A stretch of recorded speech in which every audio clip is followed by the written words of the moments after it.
할렐루야. 153 주립교회 오신 여러분들을 주님의 이름으로 환영하고 축복합니다.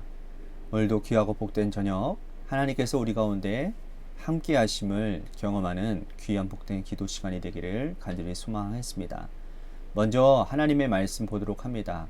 디도서 3장 1절에서 8절 말씀까지 보겠습니다. 디도서 3장 1절에서 8절 말씀입니다.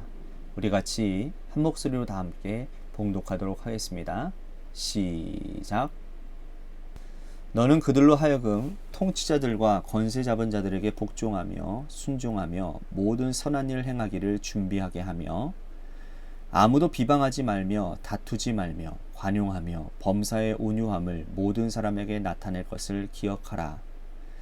우리도 전에는 어리석은 자요 순종하지 아니한 자요 속은 자요 여러 가지 정욕과 행락의 종노릇한 자요 악독과 투기를 일삼은 자요 가증스러운 자요 피차 미워한 자였으나 우리 구주 하나님의 자비와 사랑하심이 나타날 때에 우리를 구원하시되 우리가 행한 바 의로운 행위로 말미암지 아니하고 오직 그의 긍휼하심을 따라 중생의 씻음과 성령의 새롭게 하심으로 하셨나니 우리 구주 예수 그리스도로 말미암아 우리에게 그 성령을 풍성히 부어주사 우리로 그 은혜를 힘입어 의롭다 하심을 얻어 영생의 소망을 따라 상속자가 되게 하려 하심이라.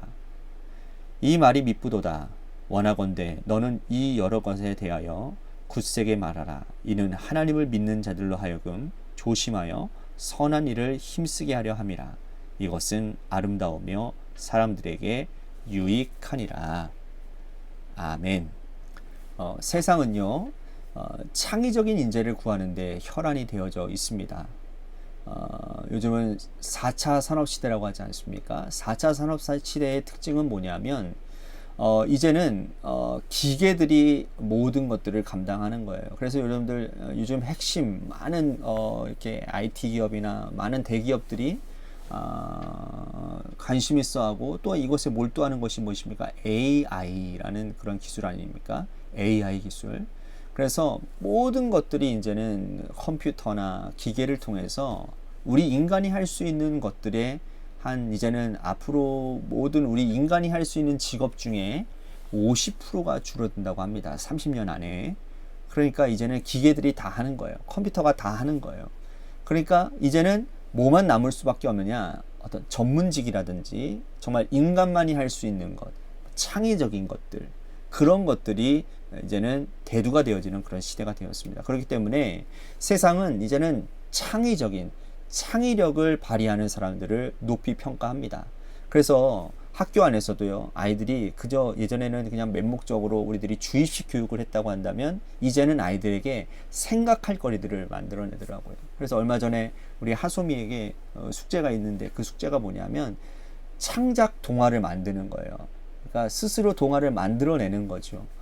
참 요즘은 참 그런 것이 어렵다라는 생각이 들어요. 저에게 좀 도와달라고 하는데 저는 어렸을 때부터 이제 주입식에 이렇게 되어 있다 보니까 창의력이 좀 많이 좀 딸리는 것이 그때 좀 느껴지더라고요. 어쨌든 간에 이런 창의적인 인재를 구하는 일에 혈안이 되어져 있는 세상을 우리들이 살고 있습니다. 그런데 여러분, 우리가 간과하는 것이 있는데 그것이 무엇이냐면 창의성이 자라나는 토양이 있다라는 거예요. 창의성은 철저한 기본기 위에 자라난다라는 것을 우리는 자주 잊어버린다라는 겁니다. 그러니까 과학적인 어떤 창의성, 수학적인 창의성은 철저한 기본기 위에 성장하고 자란다라는 거예요. 그러니까 기초 교육이 잘 되어 있고 과학적인 사고가 사회 저변에 자리 잡고 있을 때에 그 위에서 창의성이 집을 지을 수 있다라는 거죠.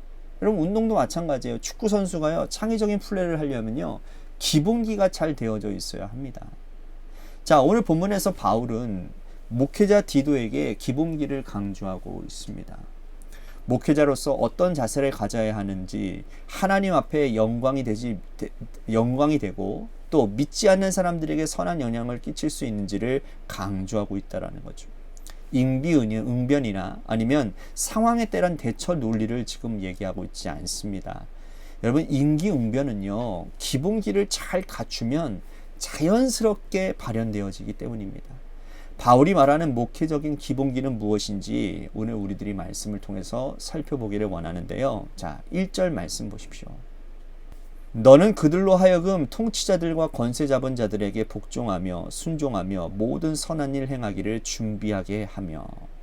바울은요, 통치자들, 권세자들과의 관계가 교회에서 가져야 될 기본기라고 그렇게 설명을 하고 있습니다. 자, 법률 문제, 세금 문제 등 기본적으로 우리들이 해야 될 일들은 당연히 교회와 목회자가 당연히 해야 된다라고 강조를 하고 있는 거예요. 국가 권력에 대해서도 투쟁 일변도의 자세는 매우 곤란하다라는 겁니다. 그렇다고 해서 무조건 국가 권력에 찬성하는 것도 곤란하다라는 거예요. 해야 되는 일은 당연히 해야 되는 것이고, 또 국가 권력이 교회를 핍박하거나 신앙을 억압하는 일에는 단호하게 대처해야 된다라는 거예요. 이번 코로나를 통해서도 우리들이 늘 알 수 있지 않습니까? 자, 권력과 교회가 밀착하면 여러분, 로마 카톨릭이 타락한 것처럼 교회도 타락할 수 있습니다. 권력을 가진 교회, 물질을 가진 교회는 타락할 수밖에 없는 그런 구조적인 결함을 가지고 있기 때문이에요. 반대로 교회가 국가에 대해서 저항과 투쟁 일변도로 나아가는 것도 옳지 못합니다. 그러면 이것들은 성도들의 신앙생활에 뿐만 아니라 복음 전도에 악영향을 끼치기 때문이라는 거예요. 예수님께서도 여러분 세금 문제에 대해서는 뭐라고 말씀하시죠?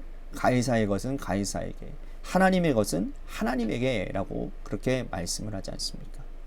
자, 그리고 바울은 믿지 않는 사람들에 대해서는 이렇게 하라고 권하고 있습니다. 2절 말씀 보십시오.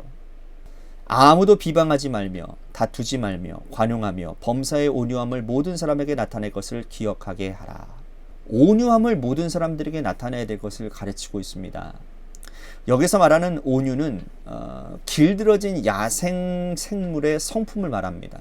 여러분, 이 온유함은요, 하나님에게만 길들여진 성도의 자세, 마음가짐을 설명하는 그런 단어라고 할 수 있습니다. 그러므로 온유함은 성도들이 갖춰야 될 기본인데, 우리가 하나님 말씀 앞에 길들여지지 않으면 영적인 온유함을 절대로 세울 수 없습니다. 말씀이 우리의 마음속 깊이 뿌리내리고 또 그 말씀에 순종하며 따라가는 것이 온유입니다. 여기서 말하는 온유는 성품이 아니에요. 원래 타고난 성품이 착하고 분쟁하기 싫어하는 사람, 그것은 성경이 온유하다고 말하지 않습니다. 하나님의 말씀에 철저히 길들여진 사람, 말씀에 자신을 복종시키는 사람이 온유하다라고 말하고 있는 거예요. 그러므로 목회자의 기본은 말씀으로 길들여진 사람, 성도의 기본도 이런 사람 아니겠습니까? 나는 온유함의 뿌리를 내리고 그 위에 집을 짓고 있는지를 우리 자신을 한번 돌이켜보는 우리들이 되었으면 좋겠습니다. 이어서 8절 말씀 보십시오. 이 말이 미쁘도다. 원하건대 너는 이 여러 것에 대하여 굳세게 말하라. 이는 하나님을 믿는 자들로 하여금 조심하여 선한 일을 힘쓰게 하려 함이라. 이것은 아름다우며 사람들에게 유익하니라. 여기서 말하는 사람들이란 믿는 사람들과 믿지 않는 모든 사람들을 통칭하는 말입니다. 그러니까 우리가 온유의 뿌리를 두고 살아가야 되는 이유는 믿는 사람이나 믿지 않는 사람들을 모두 유익하게 하려는 거예요. 그러니까 믿지 않는 사람들에게 그리스도인이 하나님의 말씀에 순종하는 온유함을 드러내면 복음 전파에 큰 유익이 된다는 겁니다. 자, 이어서 바울은 하지 말아야 될 것을 열거하고 있는데 9절 말씀 보십시오. 그러나 어리석은 변론과 족보 이야기와 분쟁과 율법에 관한 다툼은 피하라. 이것은 무익한 것이요 헛된 것이니라. 자, 어리석은 변론은 피하라고 말을 합니다. 무엇이 어리석은 변론일까요? 끝나지 않는 논쟁은 어리석은 변론입니다. 당시 초대교회 안에서 부활에 대한 논쟁이 굉장히 대표적인 끝나지 않는 논쟁이었습니다. 예수 그리스도가 부활하신 것을 본 사람들은 부활에 대한 확고한 믿음을 가지고 있었어요. 왜? 자신들은 보았기 때문이죠. 그런데 보지 못한 사람들은 그것을 믿지 못하는 거예요. 어떻게 죽었던 사람들이 다시 부활할 수 있느냐? 어떻게 하늘로 승천할 수 있는지를 계속 따지는 겁니다. 부활을 믿지 않겠다라고 결심한 사람과 이 부활 논쟁을 하는 것은 어리석은 변론에 속한다라는 거예요. 이런 일 하지 말라라는 겁니다. 지금까지 기독교 2000년 역사 동안에 이 부활에 대한 논쟁은 얼마나 많이 있었는지 몰라요. 학자들은 논문을 썼고 또 경험한 사람들은 신앙 고백을 했습니다. 그럼에도 불구하고 믿지 않겠다고 하는 사람들은 설득할 방법이 없는 겁니다. 이러한 일로 시간 낭비하느니 차라리 그 일로 복음 전도해라, 그 얘기를 하는 것이죠. 또 족보 이야기하지 말라고 말을 합니다. 족보는 혈통에 관한 거예요. 유대인인지 이방인인지 몇 대째 신앙을 가진 집안인지 따지는 일, 그 교회에서 하는 일이 아니라는 거예요. 지금 교회 안에도 쓸데없는 변론, 또 족보 이야기가 얼마나 많이 있는지 모릅니다. 끝나지 않는 논쟁들, 자기 집안 자랑, 하나님 앞에서 전혀 의미 없는 논쟁이라는 거예요. 그보다 더 중요한 것은 뭡니까? 오늘 우리가 어떠한 존재로 살아가고 있느냐. 그러므로 이러한 의미 없는 논쟁들로 인해서 여러분들 시간 낭비하지 말고 온유함을 나타내라고 권면하고 있다는 거예요. 오늘도 우리의 신앙의 기본기를 다시 한번 좀 생각해보는 시간이 되었으면 좋겠습니다. 화려한 신앙생활도 중요하지만 그보다도 더 중요한 것은 하나님 말씀으로 잘 길들여져서 변화되어져 살아가는 온유함이 더 중요하다는 사실이죠. 이것을 여러분들 꼭 기억하시고 오늘 여러분들의 삶과 또한 앞으로 여러분들의 삶에 주님의 자녀답게 살아가는 놀라운 은혜가 있어지기를 주님의 이름으로 간절히 축복하겠습니다. 오늘 말씀 생각하면서 우리 같이 기도했으면 좋겠습니다. 영적 기본기를 잘 가지고 살아가겠습니다. 온유하고 논쟁을 피하는 단순한 신앙생활 하겠습니다. 그런 말씀으로 우리 같이 기도했으면 좋겠고요. 또 한 가지 교회를 위해서 간절히 기도합시다. 하나님이 세워주신 주님의 몸된 교회가 주님의 뜻 위에 바로 서게 하시고 하나님을 기쁘시게 이웃을 행복하게 하는 그런 공동체가 되게 하여 주옵소서. 또한 재개발 가운데 놓여져 있는 주님의 교회를 위해서도 기도해 주시고요. 또한 여러분들의 삶의 자리와 여러분들의 자녀들을 위해서 기도하시다가 시간 돌아가시기를 바랍니다. 노래 끝날 때까지 우리 같이 합심하여 기도하도록 하겠습니다. 기도하시겠습니다.